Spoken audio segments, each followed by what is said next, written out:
பால் இது என்ன செய்யணும் சொல்லுங்க சொல்லுங்க. ஒரு 10-15 நாள்ல வந்து 15 நாள்ல கருது விளைஞ்சிடும். அதுக்கு இந்த மாதிரி பால் ஏறமுன்னு இந்த மாதிரி ஆயிடுச்சுன்னு சொன்னா இதை 10 காசு பிரச்சனை உண்டா? பாவம் தண்ணி நம்ம ஏற்கனவே ஒரு நாளைக்கு 4 பேருக்கு தான் பாயுது. இதுல இவ்வளவு பிரச்சனை இருக்கு. பாஸ்டர் பல தடவை சொல்லியாச்சு, வரவே இல்லை. அவங்களும் பார்க்கறது எதுவுமே கிடையாது. இல்லை பார்த்து ஏதாச்சும் நடவடிக்கை ஏதாச்சும் பண்ணாலும் பரவாயில்ல, அவங்களும் கண்டுக்கிற மாட்டாங்க. அப்புறம் யாரும் காவ காத்து நாயை பிடிச்சிட்டு வந்து இருந்தாலும் கூட அதுக்கு பிரச்சனை பண்றாங்க. அல்லது அந்த முடிவுக்கு வரல, அது எந்த எதிராச்சும் ஒரு முடிவுக்கு வரணும்.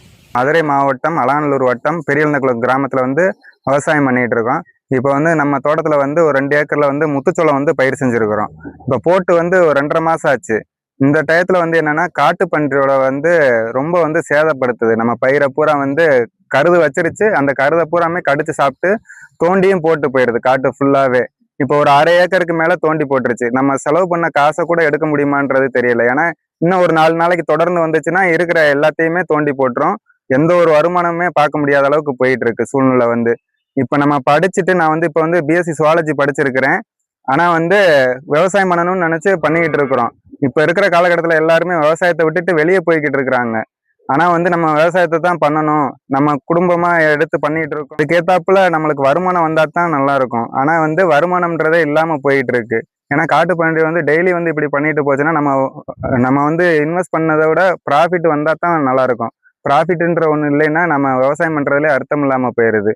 இதுக்கு வந்து தமிழக அரசு வந்து உரிய நடவடிக்கை எடுக்கணும். ஏன்னா நம்ம வந்து ஏற்கனவே மாவட்ட நிர்வாகத்திட்டையும் நம்ம கோரிக்கை வச்சிருக்கிறோம். அதே மாதிரி வந்து தமிழக அரசு வந்து வனத்துறையிட்ட சொல்லி கொஞ்சம் இதுக்கு தகுந்த நடவடிக்கை எடுக்கணும். ஏன்னா தோட்டத்தில் பயிர் செஞ்சிருக்க வந்து 2 ஏக்கருக்கு வந்து இப்போ 60,000 ரூபா கிட்ட செலவு பண்ணியிருக்கிறோம். இப்போ எடுத்தால் 1 லட்ச ரூபாய்க்கு மேலேயாச்சும் வரும்ன்றது ஒரு கணக்கில் தான் இது பண்ணியிருக்கோம். ஆனால் வந்து அந்த அளவுக்கு வருமானன்றதே தெரியல. ஏன்னா இப்போ ஒரு 10,000 ரூபா வரும்ன்றதே பெருசாக இருக்குது. ஏன்னா அந்த அளவுக்கு சேதப்படுத்தி இருக்கு. இதை வந்து வனத்துறை வந்து கொஞ்சம் கணக்கில் எடுத்து வந்து சரி பண்ணி கொடுக்கணும். வனவிலங்குகள் வந்து காட்டுக்குள்ள வராத அளவுக்கு ஏதாச்சும் வேலி இந்த மாதிரி போட்டு அவங்க கட்டுப்படுத்துறதுக்குரிய நடவடிக்கை எடுத்தாங்கன்னா ரொம்ப நல்லது. ஏன்னா அடுத்தடுத்து திரும்பவும் நடந்துகிட்டே இருந்துச்சுன்னா விவசாயம் பண்றதவே விட்டுட்டு வெளியே வேற ஏதாச்சும் கூலி வேலை கூட போயிடலாமான்றது தோணுது. நம்ம பண்ணணும்னு நினைக்கிற ஆசை இருக்கு. தமிழக அரசு விஜய் வந்து நிறைய விவசாயிகளுக்கெல்லாம் ஏதாச்சும் செய்யணும்னு சொல்லி இது பண்றாங்க. ஆனால் வந்து நம்மளுக்கு விவசாயத்தை விட்டு போகிற நிலைமைக்கு போய்கிட்டு இருக்கோம்.